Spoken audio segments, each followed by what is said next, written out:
te présenter si tu veux, Dora? Oui, avec plaisir. Et puis merci pour l'invitation, encore une fois. Je m'appelle Dora Partaguise. Pour ceux qui ne me connaissent pas, actuellement, je fais partie de la direction technique d'Arola en tant que VP Tech.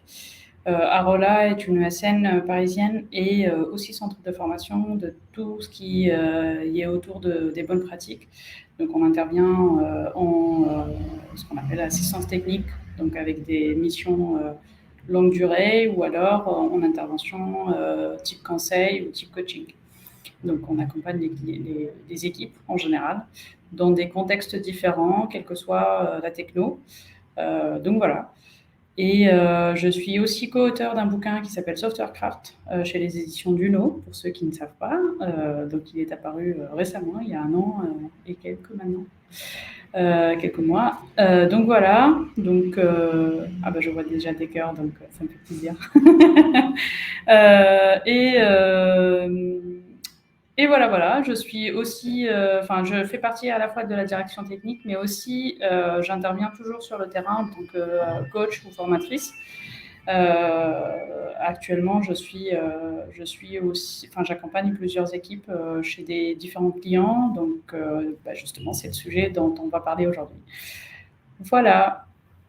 Super. Ben, merci pour cette intro. Et de mon côté, donc moi je suis Arthur Magne, CTO et cofondateur de Promise.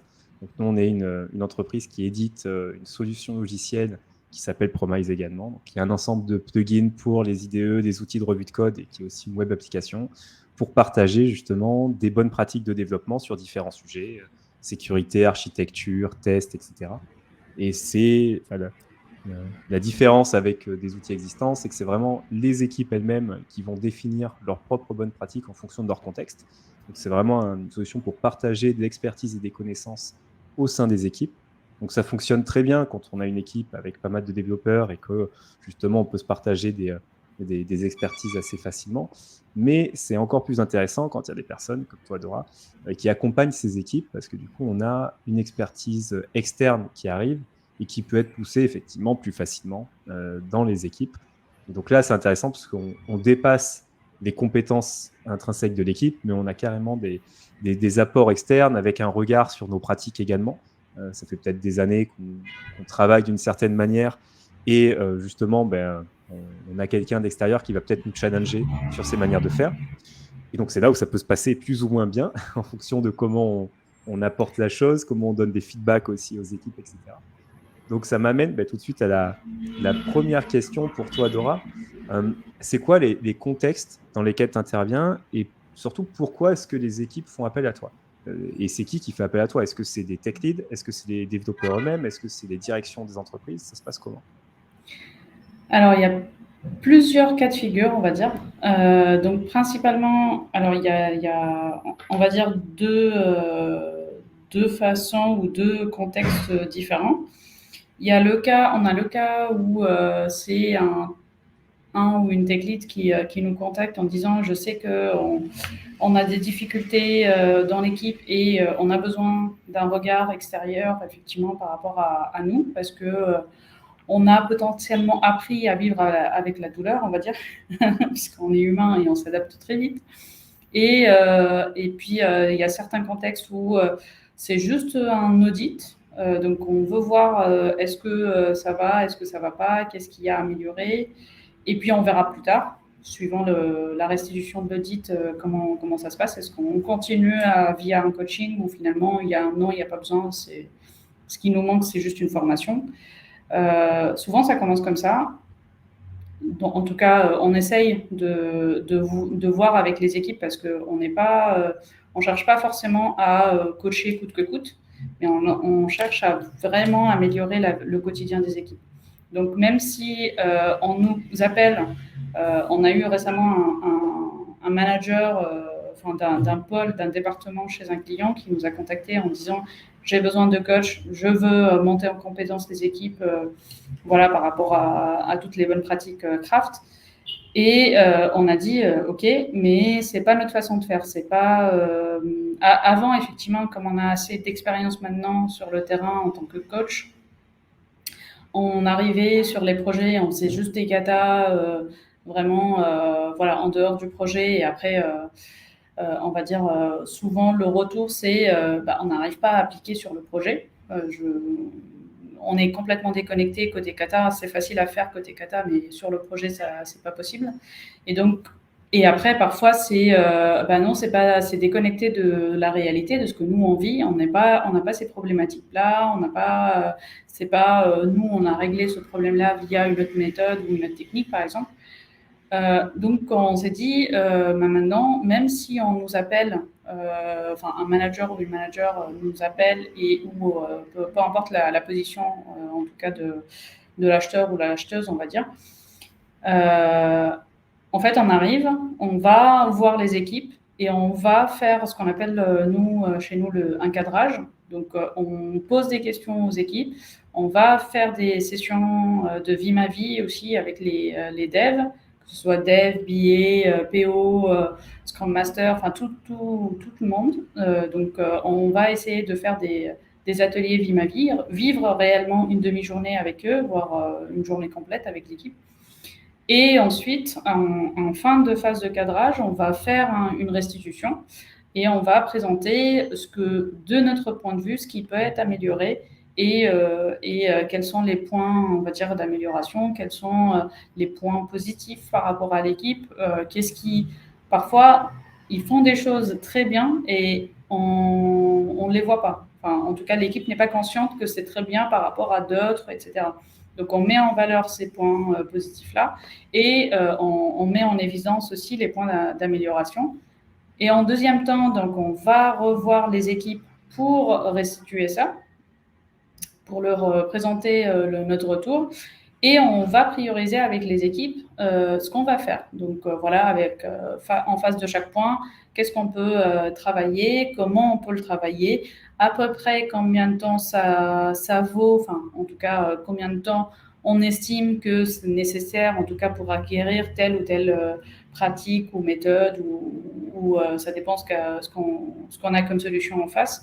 Et en fonction de ça, on priorise avec l'équipe, on met tout le monde, tout le monde d'accord. Donc parfois, on propose des choses et finalement l'équipe a dit non, on n'est pas chaud ou on considère que c'est pas prioritaire pour nous, etc. C'est pas grave, on enlève et on établit comme ça un plan avec l'équipe de ce qu'on va faire. Et à partir de ce moment-là, c'est comme un contrat signé, on va dire. On commence le coaching et on établit des sessions et on voit comment on évolue. Et au fur et à mesure des sessions, on fait ce qu'on appelle des points de suivi. Donc, pour voir comment ça s'est passé. Généralement, c'est des points de suivi mensuels, mais parfois c'est plus long, parfois c'est plus court, suivant le rythme, on va dire, d'avancement. Et on regarde qu'est-ce qui s'est amélioré, sur quoi on a bossé, etc. Et à la fin du coaching, on fait un point par rapport à, comme une démo de mise en production, on va dire. Qu'est-ce qu'on a fait tout le long et on en est où? Est-ce qu'il y a besoin encore d'avancer? Ou alors on s'arrête là et tout le monde est content. Donc voilà. Et puis, Tu veux dire qu'en fait, c'est très contextuel, c'est-à-dire que tu n'arrives pas, avec des pratiques définies, à mettre en place dans tous les contextes de la même manière. En fait, tu laisses l'équipe faire émerger elle-même justement les problématiques qu'elle a, que toi tu vas faire émerger. Et derrière, tu vas proposer des outils qui, selon toi, seront adaptés à ces problématiques-là.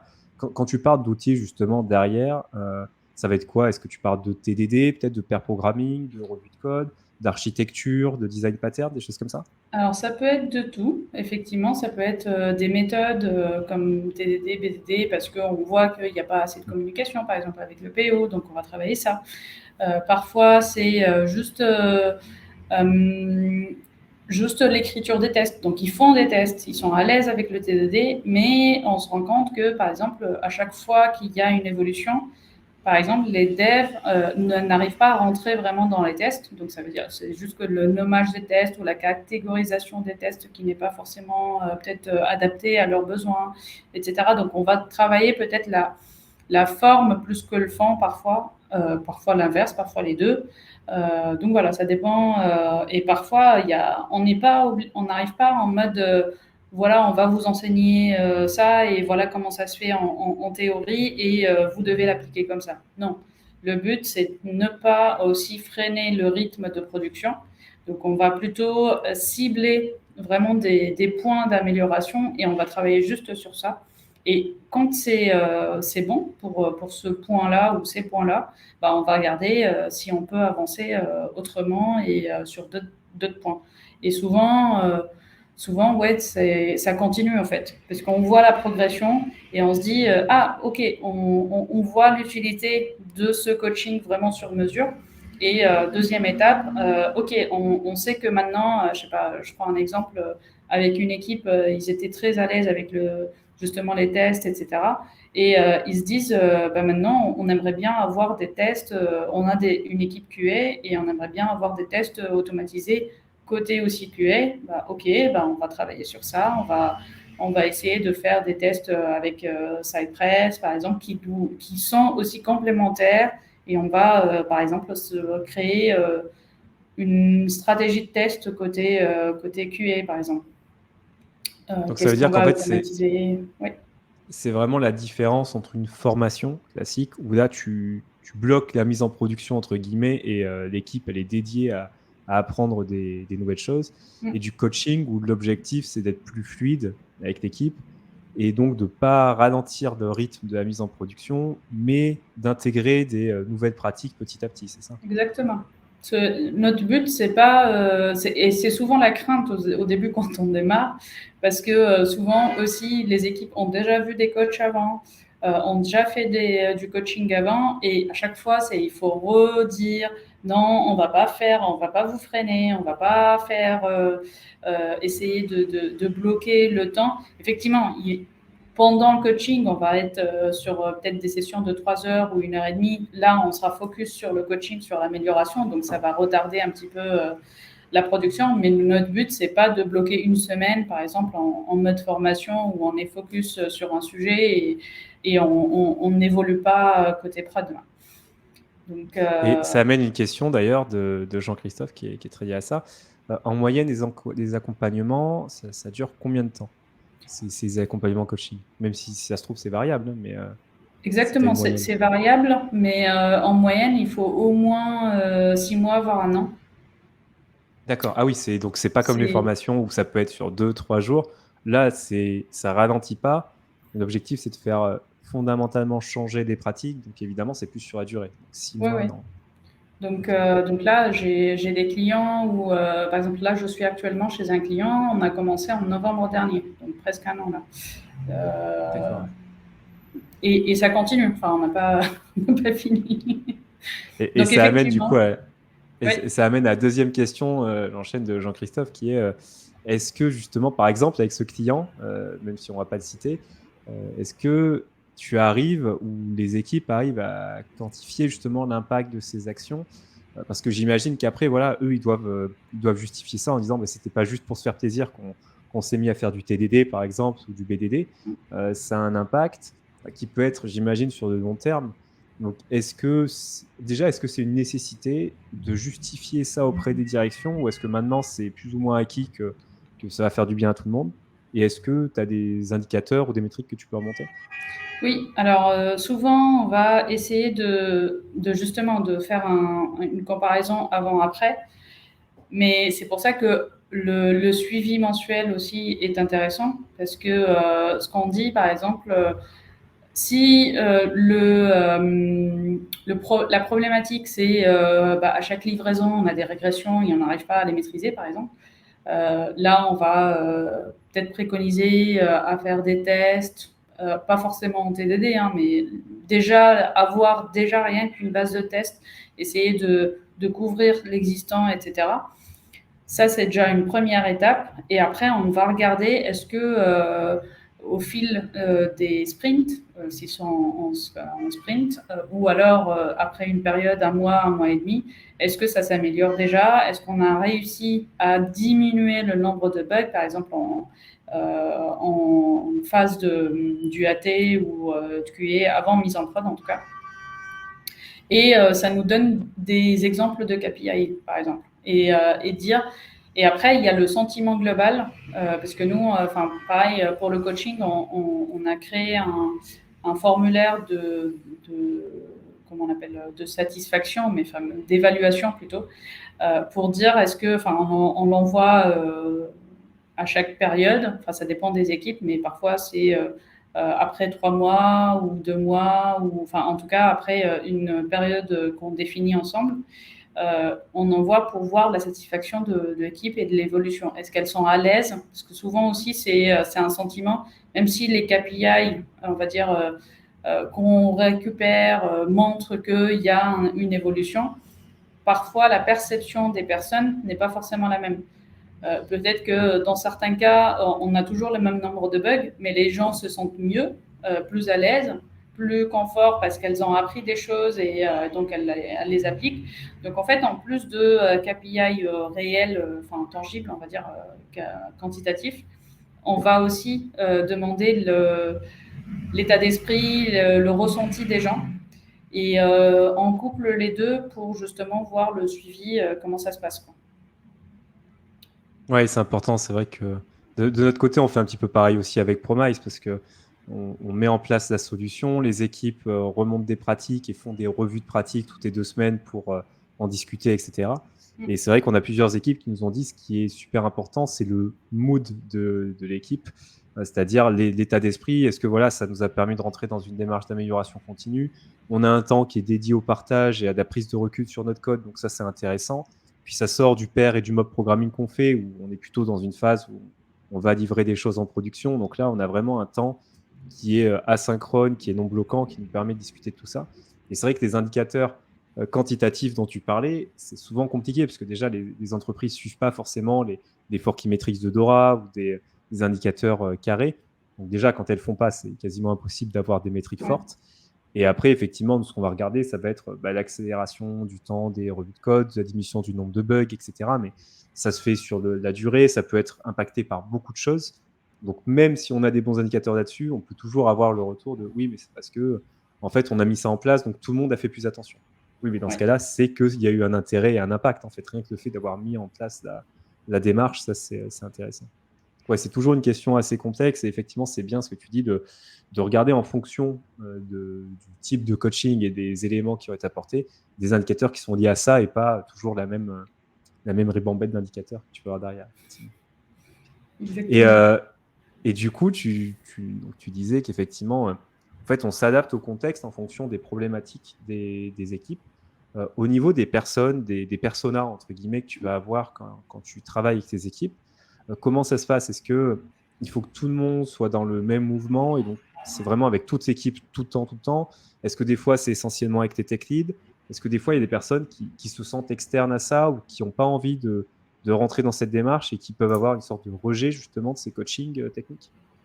Oui, en fait, il y a effectivement, enfin, c'est marrant, la nature humaine, on est tous et toutes différentes, effectivement, et souvent il y a des personnes qui vont, quand on fait le cadrage avec eux, avec les équipes en général, c'est que ça se passe toujours, il y a toujours une motivation, une énergie positive au début.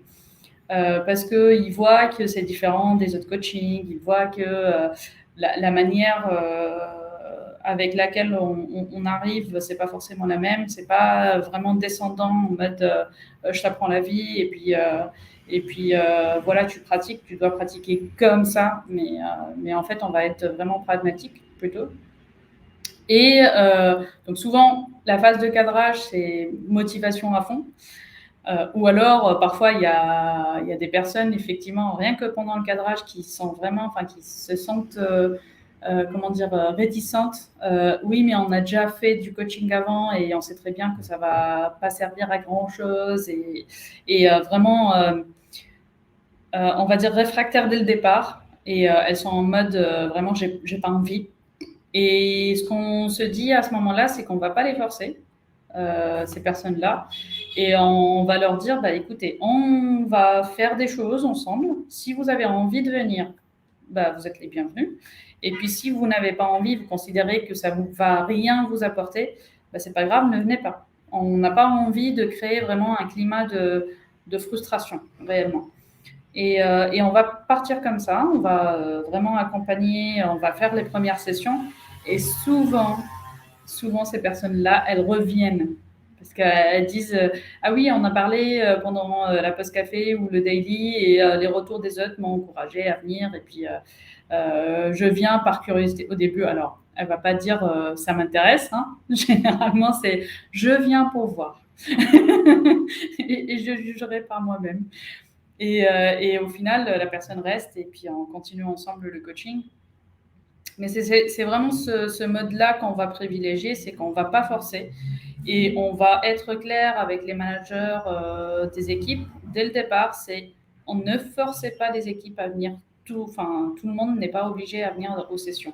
Et parfois, alors ça dépend aussi des équipes, parfois on va faire des sessions individuelles, parfois on va faire des sessions de groupe. Donc c'est vraiment, ça dépend des besoins, on va dire. Encore une fois, c'est le résultat de la restitution qui va faire qu'on choisit quel type de format on va faire. Et voilà, donc il y a le fait des personnes par rapport aux personnes réticentes, on ne va pas les obliger. Parfois, il y a même, j'ai eu des réactions en mode non, non, non, on ne fait pas la session ce jour-là, je suis absent. Et j'ai envie d'y assister. Je dis, mais c'est pas grave, on refera d'autres. C'est pas grave, on ne va pas, comment dire, annuler une session parce qu'il y a une personne qui est absente. On refera, peut-être je referai une session de rattrapage avec toi par rapport à ce sujet, si besoin. Peut-être que la discussion avec les autres membres de l'équipe, ça te suffit du coup pour avancer. Enfin voilà, c'est vraiment au cas par cas. Et lors du coaching, durant le coaching aussi, on peut avoir des réticences du genre ah oui, mais moi j'ai lu des posts qui disent que de toute façon les tests, c'est le sujet qui revient souvent. Hein. C'est la question de Florian qui dit qu'est-ce que tu réponds à la phrase j'ai pas de temps de tester. Voilà. Alors, des gens qui diraient justement sur des posts LinkedIn ou des choses comme ça, du type en fait, ça a été plus efficace dans notre contexte de ne pas tester et de fixer des bugs petit à petit que de tester tout le temps parce que c'est trop lourd à maintenir, etc. Comment est-ce que tu réponds justement à ces questions-là? En fait, c'est encore une fois, quand quelqu'un me dit mais moi j'ai aucun problème à ne pas créer des tests et comme je maîtrise, tout se passe bien, je suis seule à travailler sur l'application et voilà, soit, on va pas travailler sur ça. Je vais pas t'obliger parce que je suis convaincue de l'effet des bienfaits des tests. Si toi t'as pas envie de t'améliorer là-dessus, on va s'améliorer sur autre chose.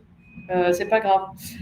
Par contre, si ça devient effectivement, si le fait de ne pas avoir du temps pour faire du test parce que il y a une pression, on va dire côté métier, qui va vraiment demander à chaque fois plus de nouvelles features et c'est le métier qui demande de ne pas faire de test parce qu'on considère que le test est, souvent comment dire, l'idée reçue par rapport au test, c'est je mets doublement à coder, deux fois plus de temps à coder parce que j'écris et le test et le code.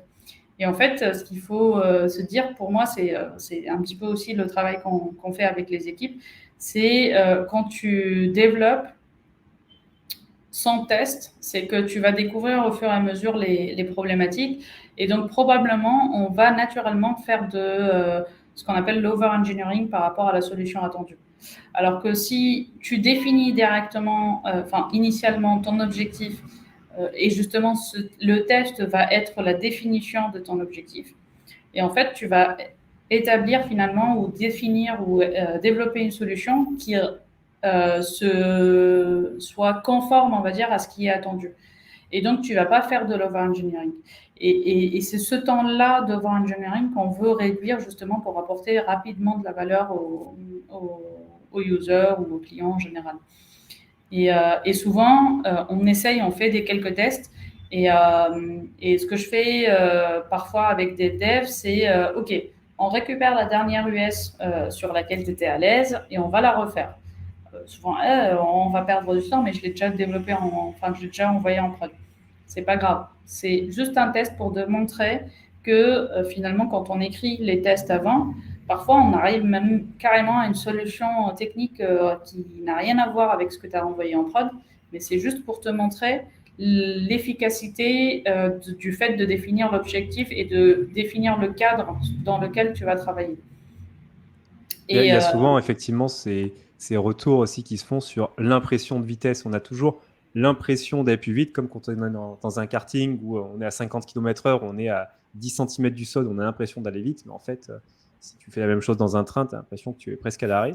Et c'est un peu pareil avec la partie justement rédaction des tests, etc. On se dit, mais en fait, ça va vraiment nous prendre plus de temps. Et quand on regarde des graphes justement sur la durée réelle en fait de l'impact d'une feature, enfin de l'écriture d'une feature, en fait, il ne faut pas regarder le temps d'écriture du code pour écrire cette feature-là. L'écriture du code, c'est jamais le bottleneck parce que ça va très très vite.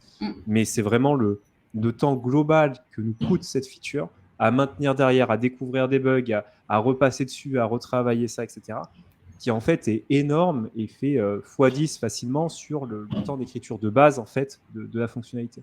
Et c'est vrai que quand on a une vision un peu plus haut niveau, on se rend compte de cet impact. Quand on a un peu d'expertise et d'expérience, on a conscience de cet impact. Mais c'est vrai qu'on rencontre beaucoup de développeurs et développeuses qui n'ont pas encore eu cette pain en fait et ce retour sur des features existantes, etc. Et donc, ils ne se rendent pas encore compte de cet impact. Et du coup, j'imagine que toi, en tant que coach, ça peut être parfois épuisant, peut-être, même mentalement, de répéter souvent les mêmes choses, les mêmes arguments avec tout le monde. Donc, ça nous amène à une autre question, voilà, qui est dans la vie du ou de la coach, comment est-ce que ça se passe justement? Est-ce que tu as l'impression d'être une professeure d'école qui répète chaque année un petit peu les mêmes choses et puis tu as toujours le groupe des bons élèves, puis le groupe des élèves qui, en fait, il faut leur répéter toujours la même chose? Comment ça se passe dans ta vie de coach, justement? Ben, il y a, effectivement, il y a ce côté patience qu'il faut avoir en tant que coach parce qu'on a l'impression, on va avoir l'impression à un moment de se répéter et de se répéter 36 000 fois, comme pour, comme si on était, je sais pas s'il y a, il y a du monde qui nous écoute qui ont des enfants, mais avec un enfant, c'est exactement la même chose, j'ai l'impression. C'est qu'on lui explique la chose, parfois ça rentre par là, ça sort par là, et puis on redit, on redit, on redit. Et effectivement, pour moi, ou une des caractéristiques de coach, c'est la patience en premier, parce qu'on va répéter, re-répéter les choses, et on a souvent, peut-être parfois, envie, mais je te l'avais déjà dit la dernière fois. Et en fait, mais non, c'est pas grave, parce que les gens en face, enfin les personnes en général, elles ont déjà d'autres problématiques perso, pro, peu importe. Et comme on ne peut pas effacer des réflexes de parfois 7, 8 ans d'expérience, voire parfois j'en ai des devs qui ont 20 ans d'expérience, et on ne peut pas effacer 20 ans d'expérience en une session de coaching ou deux sessions de coaching. C'est vraiment un travail de longue haleine. Et donc, il faut être patient, il faut répéter les choses plein de fois. C'est pas grave si les personnes n'ont pas compris de la première explication, on va dire. Et je trouve ça vraiment stimulant parce que naturellement, en tant que coach, en fait, on va se poser des questions et on va chercher. Alors, je vais donner un exemple. Ah oui, mais tu n'as pas compris avec cet exemple-là. Ok, ben, on va chercher un autre exemple. Et en fait, ça crée un petit peu de l'imagination, ça stimule le cerveau. Mais effectivement, parfois, on a des coups de blues. Mais comment je vais faire? Alors, j'arrive pas à leur intégrer, par exemple, cette notion. Donc là, on va se retourner vers, notamment chez Arola, on a des guildes. Donc, c'est des groupes de travail entre nous pour nous améliorer. Et on a notamment une guilde, ce qu'on appelle coaching chez nous. Donc, c'est un groupe de discussion entre coachs aroliens et aroliennes. Et l'idée, c'est, OK, je partage cette expérience-là, comment ça se passe avec les autres, en dehors ou pendant la guilde, peu importe. Mais l'idée, c'est de partager entre nous qu'est-ce que tu ferais dans ce cas-là. Moi, j'ai fait ça. Est-ce que c'est bon? Est-ce que tu as une proposition à me faire, etc. Et on essaye, on itère aussi. Et c'est notre façon aussi d'apprendre pour la suite. Donc, effectivement, il y a des moments où on est au taquet et où on a envie de partager, mais c'est vraiment cette envie-là, elle est tout le temps là, parce que sinon on ne ferait pas ce métier. Et il y a des moments où des coups de blues en mode ouh, j'en ai marre là. Qu'est-ce que je fais? Comment je fais? Et là, c'est tout simplement pour se remotiver, se tourner vers la communauté et voir s'il y a d'autres moyens. Et souvent, moi, ce que je dis, c'est que si l'information n'est pas retenue de l'autre côté, c'est pas la faute de la personne qui écoute, mais c'est à moi de chercher une autre façon, une autre manière pour partager la notion ou partager le message. Et moi, en tout cas, personnellement, moi, je travaille comme ça et en me disant, OK, si la personne n'a pas compris, c'est pas de sa faute. C'est moi qui ai mal expliqué. Et donc, je dois trouver un autre exemple ou une autre façon, une autre manière, etc. Et ce qui fait que nous-mêmes, on apprend. En tant que coach, on apprend aussi à être créatif, à chercher d'autres solutions, voilà, à imaginer potentiellement d'autres moyens d'apprentissage. Donc, oui, oui, il y a de tout. Il y a des motivations, il y a des coups de blues parfois. À nous de les gérer et à nous d'être créatifs et pédagogues pour améliorer. Et moi, je trouve que c'est comment dire, une satisfaction de se dire ah oui, j'ai réussi à lui faire apprendre ça, même si c'est la troisième fois que j'explique le truc. C'est vrai que ça va largement au-delà des capacités, des expertises qu'on peut avoir niveau technique. Tu peux être très doué en architecture, etc. C'est pas pour ça que tu vas réussir à faire comprendre à 20, 30 personnes qui ont travaillé différemment pendant 20 ans, justement, mais quel est l'intérêt de cette architecture, comment est-ce qu'on fait pour changer, etc. Donc c'est vrai que c'est, comme tu disais, c'est un mélange de pédagogie, de relations sociales, de manière de présenter. Il faut trouver des bons exemples, tout en étant sous la pression de la production. C'est surtout ça la complexité, en fait. C'est que malgré tout ça, eux, ce qu'ils voient, c'est des deadlines et puis le fait de sortir des choses rapidement. Et du coup, on n'est plus dans une démarche où on est à l'université ou dans une école d'ingé en train d'apprendre des choses sur des projets. Là, on est dans les conditions réelles, justement. Et souvent, des personnes se disent j'ai plus de temps d'apprendre, en fait. J'ai vraiment plus de temps. Et donc, tout de suite, ça met une sorte de pression qui fait que c'est plus compliqué de faire passer les messages. Donc, c'est vrai que c'est un rôle, coach technique, qui est vraiment pas évident à gérer. Et nous, on a côtoyé beaucoup et on en voit beaucoup dans les équipes avec qui, justement, ça se passe plus ou moins bien. Et c'est vrai que ce que tu disais, l'approche qui est de vraiment essayer de trouver des choses qui sont proches de leur contexte, justement, des pains que l'équipe a, c'est souvent ce qui marche le mieux parce que tous les retours, justement, avec des coachs qui arrivent et qui présentent des choses qui ne sont pas du tout adaptées au contexte et qui sont inapplicables en production pour les personnes qui ont fait des katas ou des choses comme ça, souvent, on a des retours assez mitigés et ça amène une très bonne question.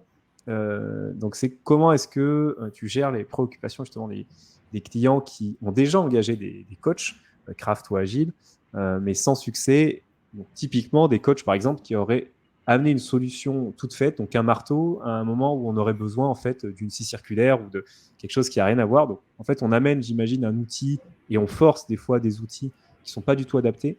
Et donc, l'équipe se désolidarise complètement de ce mouvement craft et des pratiques craft en disant ça sert à rien, c'est du HDD, c'est-à-dire de la Hype Driven Development, où en fait, c'est des gens qui passent leur vie dans des conférences mais qui ne comprennent pas la vraie vie. Et nous, on a eu des discours comme ça, de personnes qui disaient on voit très bien des gens qui vont fanfaronner dans les conférences, dans les webinars, mais nous, on sait gérer des projets de manière réelle, on n'a pas besoin de tests, etc. Puis la réalité, évidemment, ce n'était pas ça du tout, c'était juste une catastrophe. Donc, comment est-ce que tu fais, toi, pour reprendre un contexte qui est en difficulté et qui a rejeté justement des aides extérieures? C'est pour ça que aussi il y a le côté expérience aussi et les rétros qu'on fait suite aux différents coachings qu'on a fait chez Arola, c'est justement parce qu'on on a été un petit peu précurseur dans ce type de mission et on a accompagné depuis longtemps, on va dire, des équipes, qu'on a découvert qu'il y a certaines façons qui ne marchent pas, d'autres. On a aussi fait des erreurs de notre côté. Je ne dis pas qu'on arrive là en mode youhou, on est les meilleurs, mais justement, et c'est grâce à ces erreurs-là que aujourd'hui, on se dit, même si on nous appelle et on sait très bien et on va dire la personne qui a demandé d'avoir ce coaching-là, elle sait très bien les points faibles des équipes, etc. On va refaire un cadrage et on va rediscuter avec les équipes et on va vérifier est-ce que les points qui ont été demandés correspondent bien aux pain points des équipes. Et on va aussi mettre en confiance, et c'est très important, en tout cas pour moi, cette phase de cadrage, de dire avec les équipes, on va les mettre à l'aise. Parce que souvent, et c'est ce qui s'est passé avec mon client actuel, c'est qu'ils ont eu déjà des coachings auparavant qui étaient pour eux des échecs, perte de temps, on n'a rien appris, enfin on a appris quelques notions de l'état de l'art, mais on n'a pas réussi à s'en servir au quotidien, etc. Et c'est à chaque fois que ce soit côté cadrage, tout le long du cadrage, on va le redire. On n'est pas là pour vous imposer des choses, on n'est pas là pour vous juste vous enseigner des choses, on est là pour vous aider au quotidien, comment vous améliorer. Donc n'hésitez pas à être transparent aussi, n'hésitez pas à vous confier. Et c'est pour ça qu'on essaye pendant le cadrage de faire des sessions vie ma vie individuelles avec chaque dev pour créer justement ce lien-là. Parce que souvent, quand on est en groupe, et on va faire l'atelier, des ateliers par exemple en groupe. Souvent, il y a des personnalités, on va dire, qui sont avec des personnalités plus fortes que d'autres plus timides, et donc ne vont pas forcément donner leur avis. Parfois par timidité, parfois par peur, parfois, il y a plein de contextes. Et du coup, le fait d'être seul avec ces personnes-là et le fait de leur dire, écoutez, ça sortira pas de cet espace-là, confiez-vous, essayez vraiment d'être le plus transparent possible. Et on va pas redire, on va essayer à notre façon d'identifier ces points, mais on va les montrer de façon, pas forcément avec des exemples concrets, mais on va essayer de reformuler ce pain point-là pour que ça soit parlant à tout le monde sans que tu sois pointé du doigt, entre guillemets. Donc, tout ce travail-là, on essaye de le faire en amont avec chacun des membres de l'équipe pour qu'il y ait une confiance qui s'installe et que derrière, qu'il n'y ait pas cette frustration ou cette peur, on va dire, de dire les choses. Et souvent, ça marche parce que les gens, ils ont envie de faire confiance. Et donc, il faut leur donner les signaux pour dire faites-nous confiance, on est là pour vous aider. On n'est pas là pour juste. Parce qu'il y a aussi ce côté. J'ai pas envie de dire ce mot-là, mais je cherche un équivalent. Mais on est là pour facturer, quoi. Et là, on n'est pas là pour juste facturer, on est là pour aider. Et on est conscient, si on le fait mal aujourd'hui, on le payera demain de toute façon. On ne va pas nous appeler demain et on ne va pas venir nous chercher parce qu'on a laissé une mauvaise image, on va dire.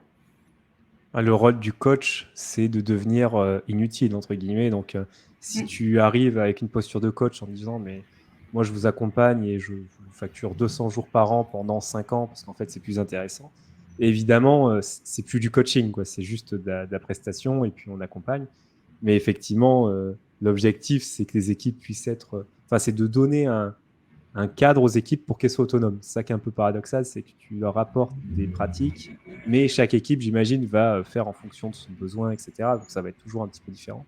Il y a aussi une notion d'ordre, j'ai l'impression, qui est importante. On a vu des entreprises être accompagnées par des coachs qui poussaient du TDD, par exemple, du Test Driven Development, et en fait, les directeurs avaient payé des formations TDD, et donc c'était tout le monde allait avoir une formation TDD. Sauf que des gens n'avaient jamais fait de test unitaire. Ils étaient sur du legacy avec des architectures très bancales, et puis vraiment, c'était du gros legacy. Donc, résultat, tout le monde a eu une formation TDD de 2 ou 3 jours. Et une semaine après, je crois qu'il y avait 2% des équipes qui ont réussi à appliquer un petit peu les concepts, mais toutes les autres, en fait, n'ont pas fait. Donc, ça a été un échec cuisant. Et du coup, ça me rappelle un webinaire qu'on a fait il n'y a pas longtemps avec Valentina Koupak, qui est coach technique également, où on parle justement de TDD sur du legacy code. Donc, c'est un exemple parmi les pratiques craft, mais c'est vraiment autour du TDD. Ce qu'elle expliquait, Valentina, c'est qu'il y a énormément d'étapes avant d'arriver sur du TDD. Il y a l'architecture, il y a le refactoring, le clean code, les tests après, donc comprendre justement l'intérêt des tests, éventuellement du test par mutation. Et le TDD, c'est la dernière étape de toute une chaîne en fait, de pratiques qui doivent être mises en place. Et on ne se rend pas compte quand on est externe de la complexité en fait, de faire ça.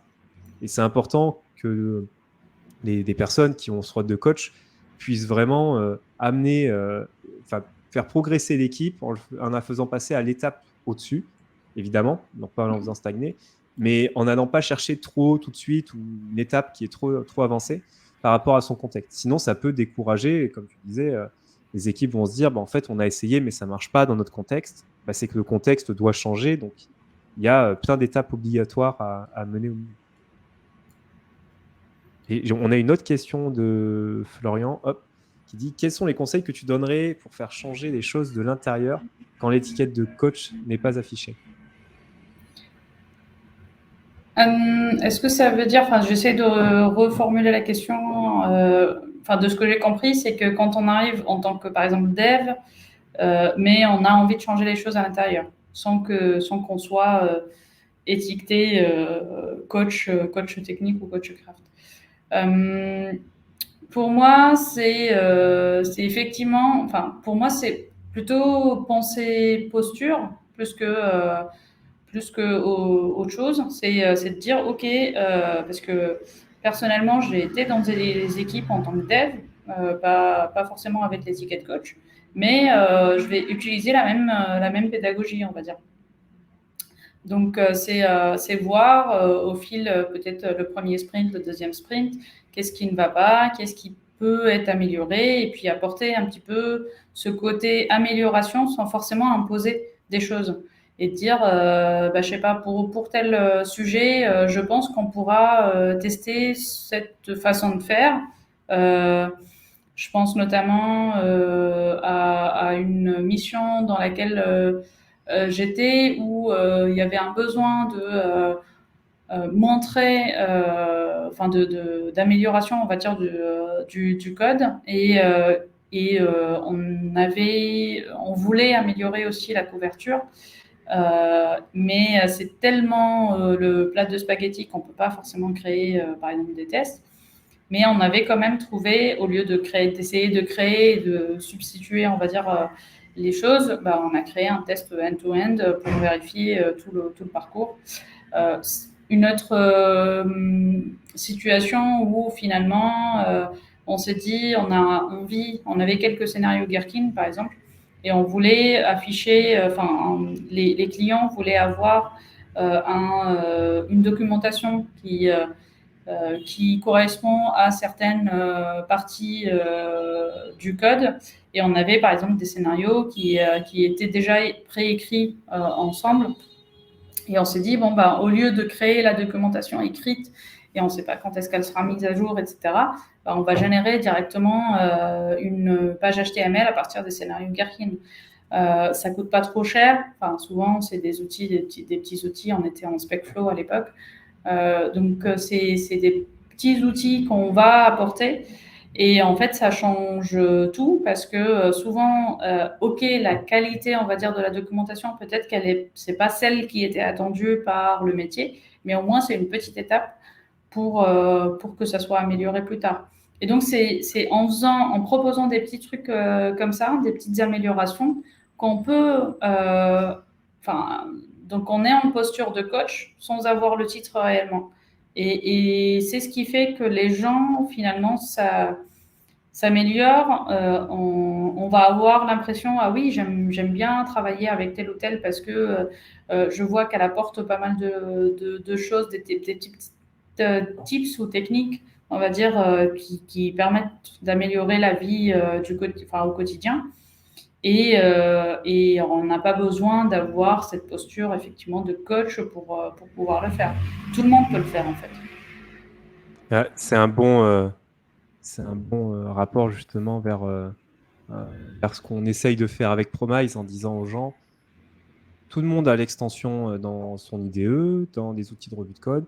Et en fait, il n'y a pas de rôle dédié. Tout le monde a la possibilité de proposer des pratiques. Du type, en fait, j'ai mis en place, par exemple, un Fluent Builder pour gérer les données de test parce qu'aujourd'hui, c'était des données en dur qui étaient dans des fichiers à côté, etc. Donc, je trouve ça intéressant. Donc, j'en propose une pratique. Et derrière, on va en discuter avec toute équipe lors des revues de pratique, justement. Et que ce soit un tech lead ou un ou une développeuse qui remonte justement la pratique ou la question, elle sera débattue de la même manière. Donc, ça permet, on va dire, d'enlever cette notion d'étiquette et on discute juste tous ensemble de nos pratiques. Donc, souvent, on a des retours d'expérience d'équipe qui nous disent, bah, c'est bien parce qu'on on voit plus trop les frontières entre eux qui proposent quoi. Et derrière, on va le valider tous ensemble. Mais effectivement, comme dit Florian, on n'a pas forcément la légitimité quand on n'a pas justement cette étiquette peut-être de tech lead ou de coach. Et donc, ça arrive, on l'a vu, que des personnes proposent des choses, mais derrière, on peut avoir quelqu'un qui a plus d'expertise et d'expérience dans l'équipe qui va dire oui, peut-être, mais c'est trop complexe ou ça va être trop coûteux. Donc, on fait tout simplement pas parce qu'on va continuer à faire ce qu'il y avait avant. Et effectivement, là, c'est plus un discours où souvent, le meilleur exemple, c'est par justement l'exemple, c'est de mettre en place un petit peu, de tester et de dire, bah, regardez, en termes de retour, je suis allé plus vite, c'est plus efficace, regardez à quoi ça ressemble. Voilà, c'est un exemple. Je l'ai fait comme ça s'est très bien passé. Est-ce que quelqu'un veut tester avec moi? On peut faire du pair programming, etc. Et effectivement, comme dit Florian, encore faut-il que l'équipe soit ouverte au changement. On a des contextes très compliqués où on arrive à pousser des choses, mais pas du tout à la même vitesse. C'est très rare qu'on arrive à vraiment jamais pousser de choses. On travaille avec des contextes où la moyenne d'âge, c'est 60-62 ans, sur des contextes COBOL, etc. Donc, vraiment du mainframe à l'ancienne. Et pour autant, malgré c'est vraiment une réticence au changement qui est due au fait là, que les personnes vont partir à la retraite très prochainement. Donc, ils n'ont pas forcément envie de changer tout ce qu'ils ont fait toute leur vie. Mais pourtant, on arrive à faire passer des petits messages, des petites pratiques. Par contre, ça va beaucoup plus lentement, effectivement, qu'une équipe où on est très ouvert, on cherche à s'améliorer, puis on est tous conscients de la marge de progression. Et là, ça va aller beaucoup plus vite. Mais effectivement, voilà, si vraiment l'équipe est complètement fermée au changement, malgré, je pense, tout ce qu'on peut leur apporter, des débats et puis des présentations, il y a peut-être un autre problème. Je ne sais pas si Dora, tu as déjà eu ce cas-là de personnes complètement réfractaires. En fait, souvent, on pense que les personnes sont réfractaires. Mais en réalité, tout le monde est ouvert à apprendre, à de nouvelles choses. Le seul souci, c'est qu'il y a toujours cette crainte de oui, mais on a déjà fait avant et je crains de perdre mon temps encore une fois. Et c'est cette crainte-là qui fait que les gens se referment un petit peu comme une huître. Mais l'idée, et c'est pour ça que j'insiste sur le fait que même si vous êtes dev et vous arrivez sur une nouvelle équipe et vous pensez que oui, c'est important de faire cette technique ou cette méthode ou cette pratique, etc., n'essayez pas de l'imposer en disant oui, je sais, j'essaie de la vendre. Non, cherchez plutôt des points d'amélioration dans une équipe. Et mettez le doigt sur ce point-là et dites je vous propose cette technique, quitte à ne pas utiliser les buzzwords, on va dire, peut-être le présenter de façon un petit peu naïve et partez sur une tentative d'expérimentation et embarquez les gens comme ça. Et souvent, ça marche. Moi, je me rappelle dans une mission où justement on était en Scrum avec des sprints, etc. Et je savais que ça marchait pas parce que justement les problématiques, enfin, on avait des sujets qui arrivaient au fil de l'eau. Et je savais que Kanban était plus adapté que vraiment un sprint en mode Scrum. Mais je l'ai pas dit, allez, demain on va passer sur du Kanban. Mais en fait, je disais, écoutez, il y a des sujets, enfin, à chaque rétro, on voyait qu'il y avait des sujets, que le planning du sprint, il changeait vraiment souvent. Et je disais, si vous voulez, on peut utiliser une autre façon. peu importe comment on l'appelle, hein, je ne l'ai pas nommé. Voilà, je vous propose de faire ça, qu'est-ce que vous en pensez? Est-ce que ça va, ça vous va? Tout le monde a dit, oh oui, on pense que c'est intéressant. Et en fait, le truc, c'est que le lendemain, le manager de l'équipe est venu me voir, non, 2 jours après, il est venu me voir en me disant hier, j'ai bu un coup avec des potes et je leur ai expliqué comment la nouvelle façon de faire et tout ça. Et ils m'ont dit qu'on utilisait le Kanban. C'est vrai ça? J'ai fait oui. Je voulais pas le nommer parce que ça avait effrayé le monde. Il me dit mais c'est génial. Du coup, je parlais avec les copains de la méthode et tout ça. Mais ils m'ont dit à la fin mais oui, mais c'est du Kanban ça. Donc voilà. Souvent, c'est une bonne manière de faire, même pour des concepts DDD, type voilà, tout ce qui est value object, agrégat, etc. Sans nommer ces concepts-là, de les intégrer en disant, tiens, là, du coup, ce serait pas une entité qui bouge pas trop, on pourrait s'en servir comme ça, etc. Et effectivement, c'est mieux que d'arriver avec plein de mots-clés qui peuvent faire peur, effectivement. Ça fait toujours peur, les buzzwords. Il y en a beaucoup. Exactement. Et il y a une autre question, du coup. Donc, comment est-ce que le craft s'intègre dans les méthodologies, justement, comme Scrum ou Kanban, ce que tu disais? Alors, pour moi, c'est assez transparent, dans le sens où c'est des pratiques qui peuvent s'intégrer dans n'importe quel type de contexte, mais je te laisse répondre. Et est-ce que tu peux partager, éventuellement, des exemples concrets de mise en œuvre réussie du craft dans des projets? Et est-ce qu'il y a eu des résultats, sans citer éventuellement les clients ou quoi que ce soit, mais voilà, dire est-ce que ça a réduit peut-être le nombre de bugs, l'état d'esprit d'équipe, etc. Alors, souvent, quand on parle de craft, on pense tout de suite à TDD, BDD, enfin voilà, les méthodes et les pratiques. Mais avant tout, pour moi, il faut savoir que craft, c'est être pragmatique, avant tout. C'est pas juste l'application des pratiques telles qu'on l'a apprise et dans tous les contextes. C'est vraiment, qui dit craft dit pragmatisme. Donc, on va, dans certains contextes, peut-être, comme je disais tout à l'heure, on peut, dans certains contextes, c'est pas la peine de faire du TDD réellement, enfin, tel qu'on le connaît théoriquement avec la boucle Red Recurring Factor, etc. Mais plutôt aller chercher quelques attitudes qu'on va apprendre via ces pratiques-là. Par exemple, avancer par petits pas. On peut commencer juste à chercher, par exemple, les baby steps sans forcément faire le test avant. Plutôt pour le DDD. On va chercher, par exemple, à définir des exemples pour BDD. On ne va pas forcément faire le rituel des tres amigos, des trucs comme ça. Mais on va chercher quelques éléments. Et en fait, rien qu'en cherchant ces petits éléments déjà pour s'améliorer, et en deuxième temps, dire, voilà, maintenant qu'on est à l'aise avec ces petits, on va dire, on arrive à définir les baby steps, on arrive à définir les exemples pour chaque user story qu'on veut commencer. On arrive à définir, par exemple, des différents scénarios, le cas nominal et les cas aux limites. Rien que ça, c'est déjà gagné. Il n'y a pas besoin de dire, on va appliquer la méthode à la lettre, quoi. Pareil pour DDD. Souvent, ce que je dis, souvent on me dit, mais on ne sait pas si c'est une entité, si c'est un value object. On s'en fout. Ce qui est important, c'est dites-vous, vous avez des données. OK, avec ces données-là, on va essayer de rapprocher le comportement au plus près des données.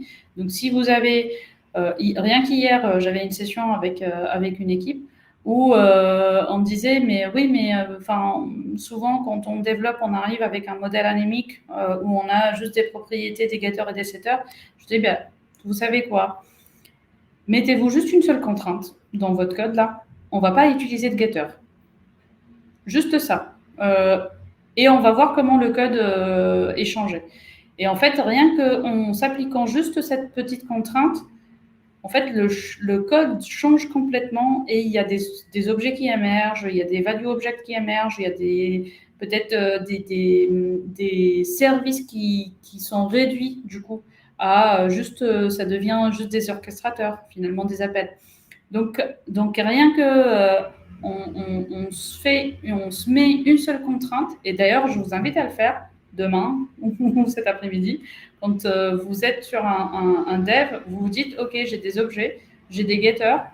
comment je fais pour supprimer mon getter et je ne vais plus utiliser mon getter. Et en fait, c'est le principe du tel dans task. Donc, vous rapprochez le comportement au plus près de la data et vous allez avoir des entités riches. Donc, il y a des trucs comme ça. Je ne vais pas forcément étaler le concept en général et puis faire de la théorie dessus, etc. Mais je vais vraiment essayer de trouver une contrainte à la fois, deux contraintes peut-être, pour justement. Et une fois qu'on a la main et qu'on s'exerce et on voit l'utilité de ça, hop, on passe à l'étape suivante.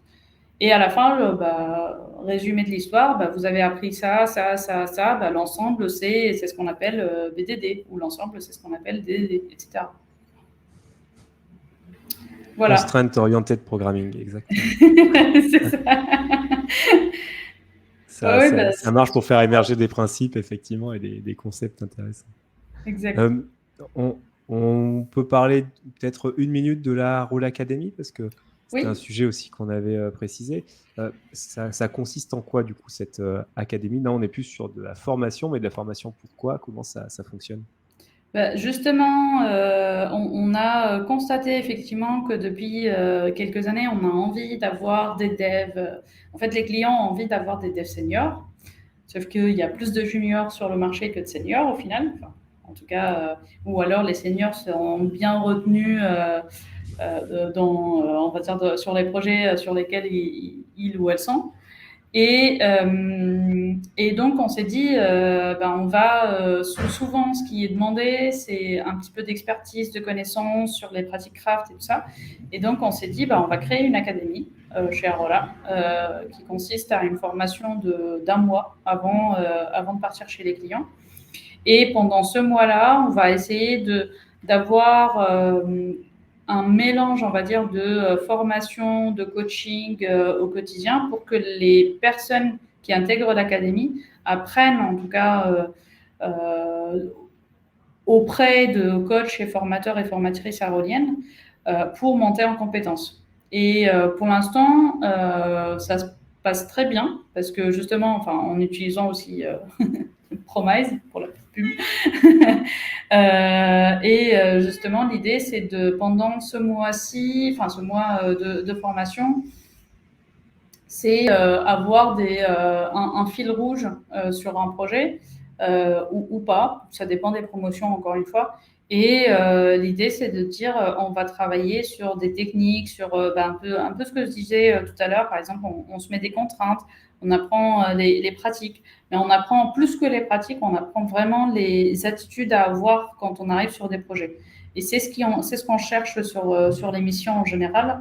C'est vraiment ces attitudes-là. Comment je réagis, comment je prépare ma journée, comment je communique avec les autres, comment je sois attentif à quelques signaux. Par exemple, ah oui, là, attention, on risque d'avoir des bugs conséquents parce que ça touche telle partie qui est potentiellement méconnue par l'ensemble des membres de l'équipe, etc. Donc, en fait, c'est plus ces attitudes-là qu'on va apprendre pendant l'académie, sur lesquelles on va mettre le focus, tout en essayant de monter en compétences aussi côté pratique et technologique, en essayant aussi de les pousser à créer des pratiques par eux-mêmes, parce que pour devenir moteur, en tout cas, pour rajouter des pratiques, on en discute aussi via celles qu'on crée, les bonnes et les mauvaises pratiques côté Promise. Donc voilà, on essaye de faire vraiment un environnement pour monter en compétences des devs, que ce soit junior, confirmé, parce qu'on a eu des promotions, par exemple, où on avait des personnes reconverties, ou alors des jeunes diplômés. Donc voilà, il y a un peu de tout. Il y a aussi des promotions de confirmés entre 3 à 5 ans d'expérience. Voilà, il y a un peu de tout. On essaye de justement apporter des solutions par rapport au marché. Et comme dans la vie de tous les jours d'un dev ou d'une dev, on essaye d'itérer, de voir qu'est-ce qui marche moins, qu'est-ce qu'on peut améliorer, etc.